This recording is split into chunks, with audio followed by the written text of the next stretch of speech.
A Nanny's Tale. A Cat Returns fanfiction by Yarning Chick. Read for you by the author. Chapter 18. The Problem. Haru carefully looked over what Miss Gachi had created, inspecting it from every angle. The dress between her hands was of the softest light blue silk, and even had seed pearls embroidered into the neckline. It was simple, but with a certain elegance that could easily turn heads. "It's almost perfect," the brunette assured the anxious apprentice before handing the periwinkle fantasy back.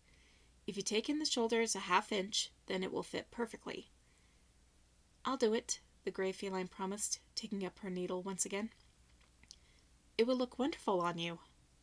Haru choked a bit as Tsunami laughed a deep, vibrant laugh. Her new glossy black coat helped bring out the almost magical sparkle in her dark blue eyes. "It's a gift for a friend," the dark feline informed the lighter one, making the apprentice blush in embarrassment. "My apologies," she whispered, almost about ready to cry. Haru had to laugh a bit and pat the apprentice on the shoulder. It was an honest mistake. No harm done. The light cat gave a grateful smile before turning back to her meticulous work. "She's got a point, though," Tsunami said, rocking a dark-furred Haruna in one arm as Haru cuddled a tan-colored Haruka. "About what?"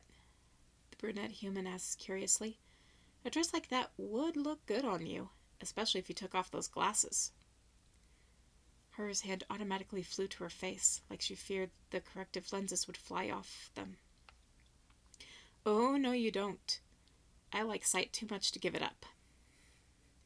Besides, I'm never going to wear something like that," she said, gesturing to the lovely dress draped over Miss Gachi's knees. "It's a little fancy for me. But you used to dress up all the time, didn't you?"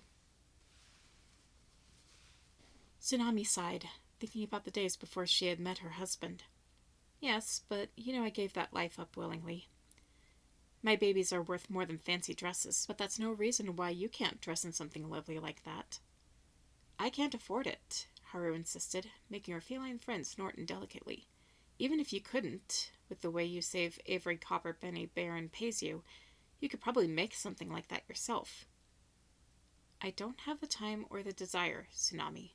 I'm a peasant girl, in case you haven't noticed, and it would just be too ridiculous to own a dress I might wear once or twice in my life.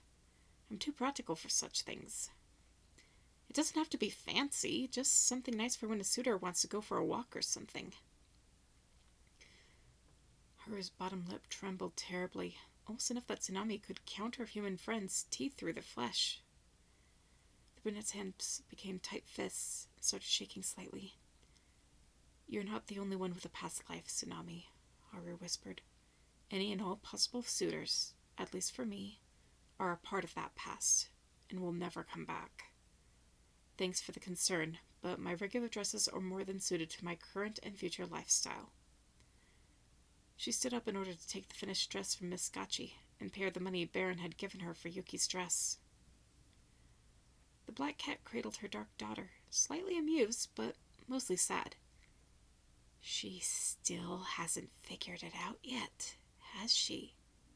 I wonder if he has yet."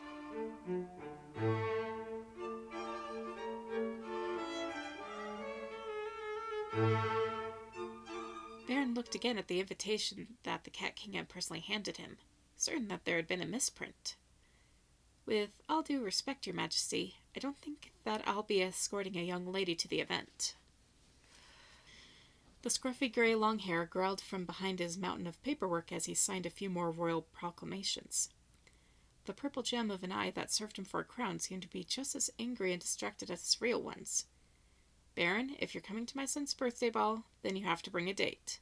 At least half the kingdom must have heard that proclamation by now, and I can't make exceptions. Sorry, babe, but rules are rules, and this is too important of a function for you to skip out on." "But," the feline lord tried to protest, but a flick of the king's paw declared him dismissed. Almost on cue, Naturi came up and pulled gently on the Baron's sleeve. Since the advisor had the king's ear, the orange and cream cat followed the dusty gray one out one of the curtains and into the hallway. "You'll have to forgive His Majesty," Naturi whispered, looking around like he was afraid that someone would see him. The old berserker blood is beginning to show in him, and you know what that does. Baron twitched and sighed. Yes, my father said I might have to deal with that problem. But still, is it really necessary for me to bring a lady friend? Naturi sighed and looked at his clipboard. By every definition, you are a bachelor, and you're attending the ball.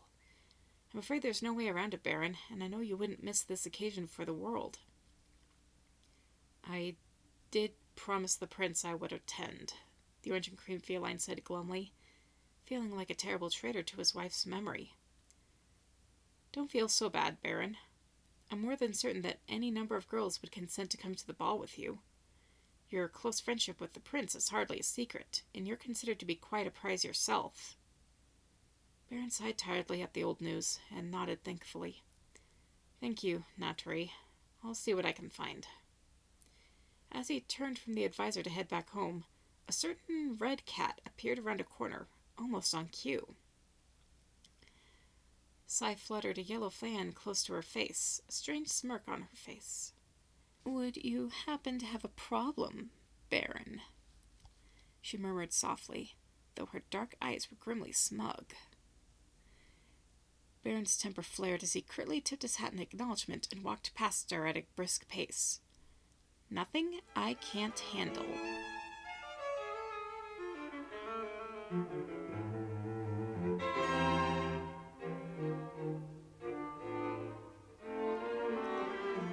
Muda and Tsunami looked up as the Baron opened the kitchen door to his home, and all but collapsed in one of the chairs at the table. What's eating you? The fat brown cat asked softly, so that Haruka and Haruna wouldn't wake up from their naps so the proud parents could have a peaceful meal. Baron sighed softly, burying his head between his hands. The Cat Kings made a proclamation that all bachelors attending Loon's ball have to accompany an eligible young lady, so that the prince can have as wide a selection as possible. But isn't he choosing that Yuki girl? Yes, but the king isn't aware of that, and I'm not about to spoil the surprise. What a mess. While Baron's head was still lowered to the table, the couple across from him exchanged exasperated looks. In unison, they raised the paws that weren't cradling their children, and shook the paws 3 times. At the last shake, Muda's paw came down as flat as paper, while his wife's paw was rounded like a rock. Grinning triumphantly, the husband turned to his employer and made a carefully contrived skeptical face. Well, why don't you take Haru? Muda asked casually. Baron looked up, confused. Haru? Sure, why not? I mean, you were planning on taking her anyway, so she could do her thing with Yuki, right? The fat brown cat asked confidently. Yes. So just keep her around for the party. She works herself to death for you, so she deserves to have a break every now and again, right? Yes, Baron said softly, although he had never heard the brunette complain. I'm not sure if royal balls are her style, but I guess it couldn't hurt to ask. He got out of his chair. Where is she? Outside with Hashi, watering your plants in one of the greenhouses, but I'm not sure which one. Baron nodded gratefully at the black feline and walked out the door. A few seconds after the door was shut, husband and wife once again turned to each other. They can't possibly be this dense, Muda groaned, rubbing one paw to his forehead to combat a headache. I mean, it's fairly obvious what's going on between them. His wife smiled a bit sadly. I think they're both scared of the possibility, but I'm pretty sure they'll come around soon enough. Probably by next Christmas at this rate, the large white cat grunted. Don't be silly. This Christmas. Muda looked at Tsunami suspiciously. What makes you so sure? His dark wife smiled wickedly and rocked Haruna lovingly. Call it a hunch. Oh? How much are you willing to bet, chickie? Muda taunted. 2 months of solitary diaper duty, his wife answered confidently. The fat cat shuddered, but a familiar gleam was back in his eye. All right, but any time past Christmas, I win. Tsunami smiled mysteriously again and kissed her sleeping daughter's forehead. Done.